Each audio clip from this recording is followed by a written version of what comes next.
Good morning, everybody. Today I want to share with you a very interesting book called Wink Wink, Nudge Nudge. Sexual Exploits and Secrets from Inside a Sugar Daddy Website by Brooke Urick. She was a public relations person at Seeking Arrangement for 5 years, and she wrote an expose on the industry. I found her book a fascinating read, a real page turner, and I'm going to share with you a few things out of the book that we can learn about sugar babies and sugar daddies and the dynamics. And then for my members only, I'm going to post a separate video with my own experience with people I knew who were on those sites and my own experience trying a site like that, not Seeking Arrangement, but a similar site, where I was on for about a couple months. But again, in the public area, I will not be sharing anything personal about my life anymore, and I will not have the comments on. So if you want to comment on my videos or have more behind the scenes stuff, please subscribe. So I feel more safe sharing my personal life to people who actually subscribed and paid a little bit of money. So anyway, this is a really good book. I bought it on Amazon, and she just came out with the book a few weeks ago.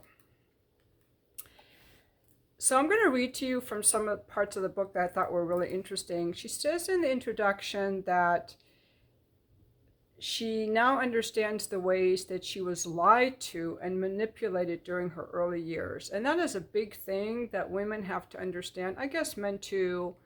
But that people will lie and take advantage of us, and they misuse our natural ability to trust. Growing up, we trust, right? We trust our parents, our teachers, the church, the government, the media.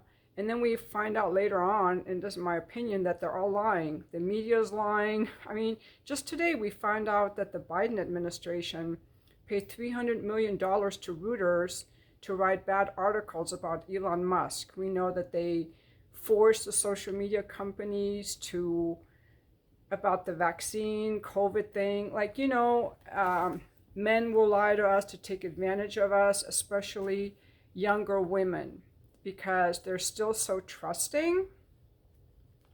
But I don't want to digress. So the other thing that they prey on is that the women on the sites are very desperate for money. Like, the more desperate you are for money, the more you're willing to put up with and do things that you don't want to do, right? That kind of goes without saying.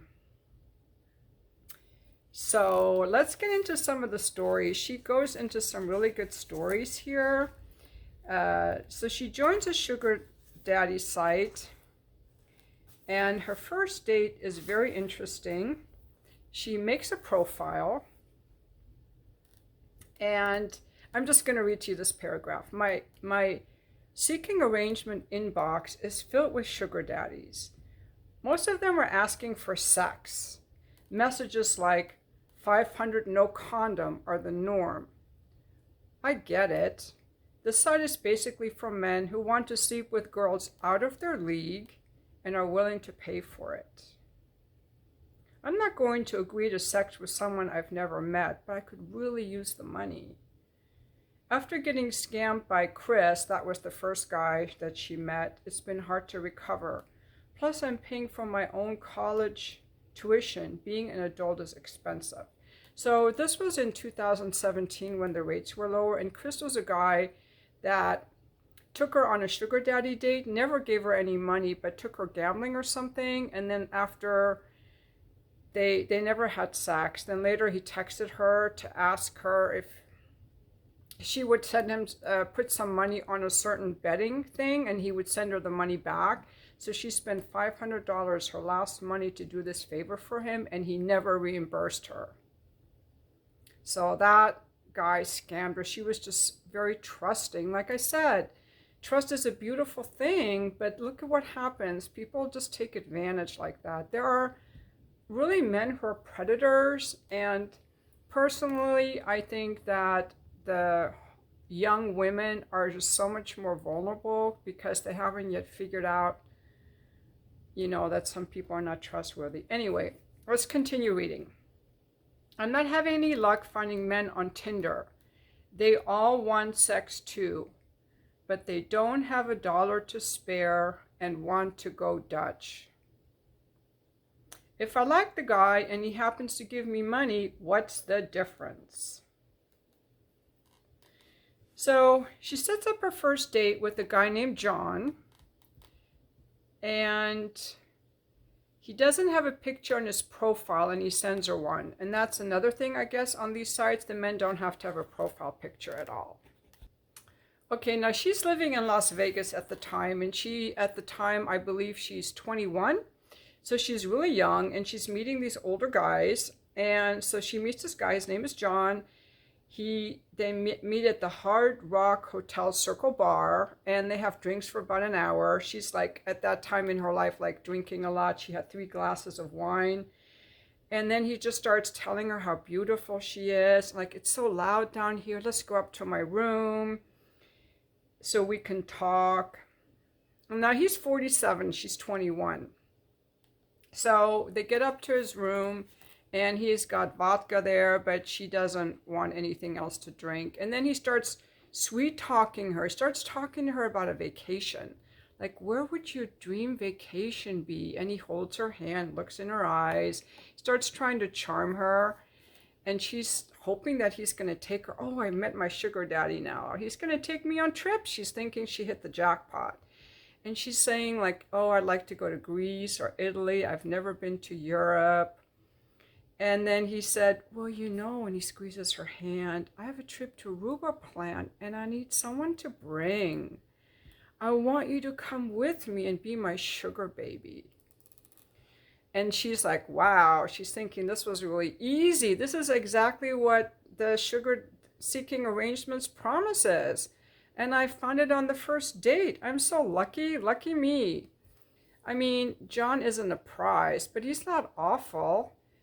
His stubble grazes my cheek, and he reeks of booze. He grabs my breast and lifts my chiffon skirt. I go along with it.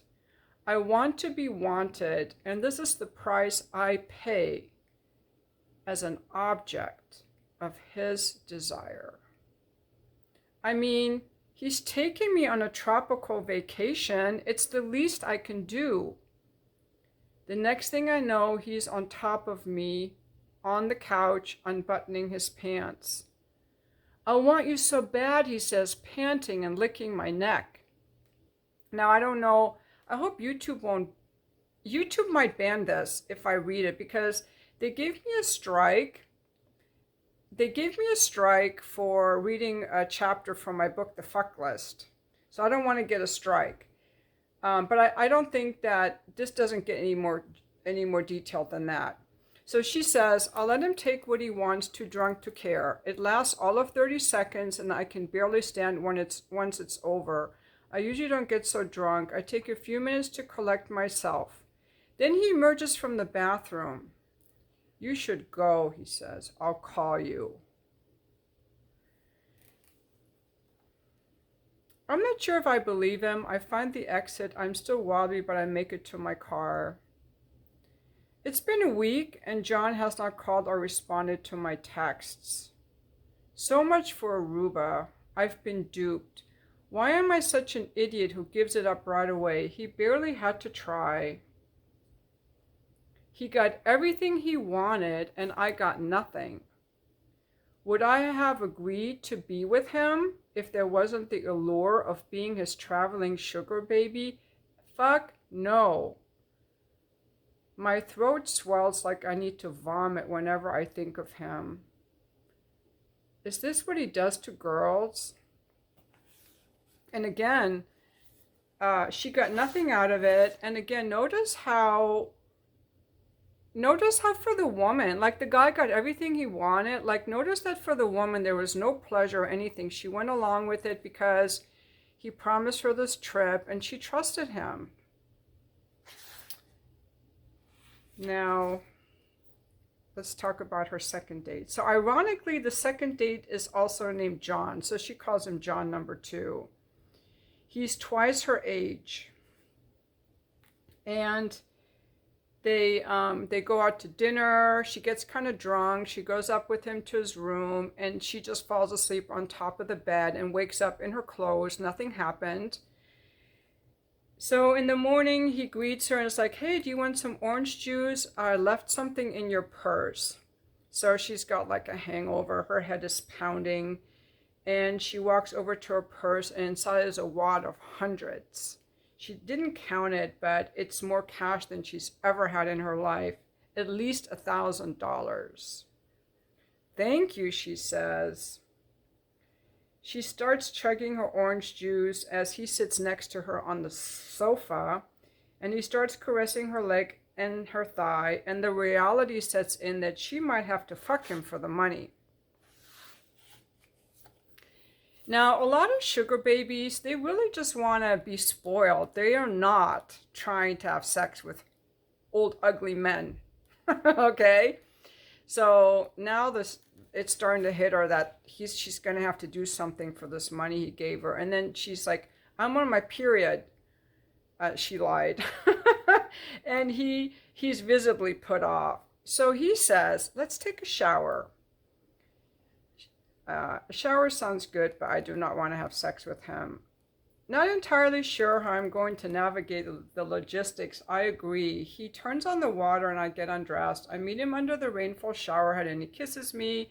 Then he puts his hand on the back of my neck and slowly pushes me down onto the shower bench. I know that move. John grips his pole. I don't want to get banned. I don't want to get a strike on this video, so I'm going to change the word and call it pole. He grabs his pole and says, do you want to help me with this? I most certainly do not, but I found myself in a compromising position. The prospect of John number 2 regularly filling my purse with hundreds helps me to open my mouth. I wince as he crams it against the inside of my cheek, doing the work for me. It doesn't last long and the cleanup is easy. A wad of cash for job, not a bad deal. Then when she gets home, she realizes she left her watch in the room. So she calls John number 2 to see if he can help her get it back, but he does not respond. She counts the money and it's $1,500. A fair trade, she supposes. He doesn't call me back, but I'm hopeful he might.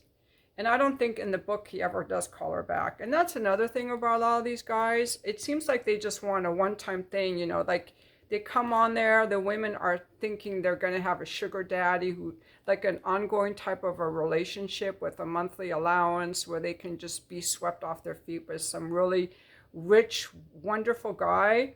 But most of these guys are just one-time things, giving you like a 2-minute quickie or something, pushing your head down onto them like bat. Like it's not good. Then she talks about the trust fund guy that she names Jeff. Then she talks about the guy she calls the Mexican. So the Mexican was kind of like the short, fat guy, but he was more of a gentleman. So he takes her up to his room, and this time she's like, I'm done giving it away for free. I am going to negotiate at the beginning and get what I want. So they start the negotiation, and how much do you think you can give me, she asks him when they're up in the room. And he says, how much do you need? She says, I'm thinking like $1,500, because that's what she got last time. He goes, $1,500? He's shocked. Well, that's what my other daddy gives me. I bat my eyelashes and look at my feet, red toenails, and my peep toe pumps. Okay, I have to go to the ATM. Just wait here.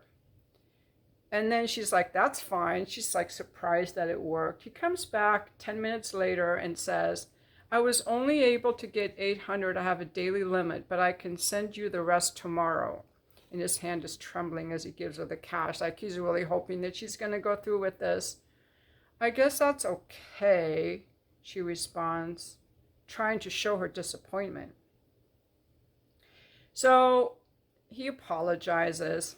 I like his sincerity, so I weigh my options. I can act like a brat and demand he get me some chips from the casino or something, or choose to believe him and go through with it. The latter seems more lucrative, so I sit down on the bed and rub the spot beside me and motion for him to come hither. So he kisses her tenderly, and she can tell that he hasn't been kissed in a long time. She feels really bad for him. She puts her head down briefly. I don't want to be too, like I said, I don't want to, you should get the book. She sits on him, and 2 minutes later, it's all done, and she senses it's her cue to leave, her winnings in tow. The next day, the Mexican Hector asks for banking details and wires her $500. It was supposed to be $700 more, but she doesn't mention it. It's always best to stay sweet with these men, even when they misstep. And that's very important, because once you show any annoyance or expectations, the magic is off and you never hear from them again. So that's one thing she learned, is you always stay sweet with them. Once you have any kind of demands or expectations or show displeasure at their bullshit, they don't want you anymore. They want to pay for you to just be sweet. No matter what they do. Okay, so the last part of the book I'm going to read is from chapter 20, where she talks about what it is, seeking arrangement relationship on your terms. So she says that SA, seeking arrangements, is all about the sugar daddy. They are the stars. They have the power. They don't have to show their profile. They don't have to show anything. Now there are these categories. There's the guy like Scott, which he mentions in another book, who's a trust fund guy. He placates women. He just wants relationships and sex to be easy, so he pays to keep it simple. These guys are rare. Then there are the men like the Hector from Mexico, who are stuck in loveless marriages and long to be seen as a sexual being rather than the bank account their families reduce them to. The other type is a guy known as a Splenda daddy. He's not a sugar daddy, he's a Splenda daddy. He's sweet, but he's just not rich enough to be a sugar daddy. And she gives an example of an encounter with a guy that was a Splenda daddy, so you just have to read the book. Then there are men like John, the first man on SA, that, remember the guy in the shower? This type of guy uses the agency to trick women into sex with false promises. He's not attractive or rich enough to pull young girls, but he knows just what to say to have sugar babies spreading their legs, and he knows right where to look for the most gullible. New sugar baby profiles are easily searchable, so he can see who is likely still naive, like I was. Many of the men are like that, like John, that take advantage, the predators, really. They discover this website, and the clouds open, and a light shines on this dark scam where they get to be the man of someone's dreams for as long as it takes to fuck her. The women show up eagerly for their beguilement, falling right into the trap that our marketing laid. Of course, there are bad men who take advantage of the website, many for years on end. Sexual deviants, R-word apists, the R-word, and con artists. The way that the seeking arrangements is designed, everyone is encouraged to be anonymous, to use fake names and burner phones. It's easy to get away with perversions when your identity is intentionally hidden. As long as sugar daddies keep paying, we at SA kept catering to them. That's the business model. Now remember, because she also worked in PR for the company for several years. The thing our sugar daddies have in common can be described in a single phrase. They're missing something. Be it a conscience, common sense, or intimacy. This isn't just limited to men on SA. It happens everywhere. Maybe they aren't intending to lie, or maybe they're being honest in the moment. Maybe they really do want you to meet their friends or take you to Aruba, or maybe they're just telling you what you want to hear so they get what they want. Usually it's the second one. And then she says that the men tell themselves that they have good intentions, that they're always the hero in their own story. And also, you know, she's not implying all women are angels, but when they're barely legal, they don't have the life experience to see through the quote-unquote good intentions of a much older man who takes advantage of their innocence, robbing them of it in the process. The shame of being a victim persuades sugar babies to keep quiet when bad things happen, like she herself did until she came out with the book. Adding fodder to the flame, sugar babies don't pay to use the site. Most of them are broke and financially unstable. This renders them expendable in terms of our bottom line. The internal logic of the site is, if they don't pay, why would we even consider their well-being beyond our technical legal obligation? Isn't the money they receive from the sugar daddies enough? Now they want to be protected from abusers too? Sugar babies need to make their own mistakes, right? Like I did. How else will they learn? And then she talks about how she got more and more disenchanted with all of it, and how she was constantly throwing up and stressed out, how until eventually she had to quit. She couldn't do it anymore. I saw her on an interview on Undercurrents with Emily Jasinski from Breaking Points. And that's how I first found out about the book. I found it on YouTube. And in the interview, she talks a lot about how the women were exploited. She talks a lot about the trafficking, the trafficking, which she doesn't get to in this book. And I think maybe for legal reasons or to protect herself. She doesn't talk about how the women, so many of the women were trafficked, taken advantage of, victimized, R-worded, and how many of the men on there are predators. And I think that's to protect herself legally, probably. I'm not sure. Most of the book then is about her. It's very page-turning, interesting. And most of it is about her work in the PR department. I would have liked to see more stories about these sugar daddies and stories of the other women and what they went through and what the trafficking all was. But I really do think that for her own legal safety, she probably couldn't go into that. But it is a really good book. Again, the book is Wink, Wink, Nudge, Nudge. And I'm going to make a video for the members only on women that I know who were sugar babies and my own experience of having tried a site like this for a couple months. And again, thank you for watching this video, and just remember, just trust people who are trustworthy. You know, people have to prove that they're trustworthy before they get too much access to us, because you can't just trust just anyone, right? People have to earn the trust. Thank you for watching my video.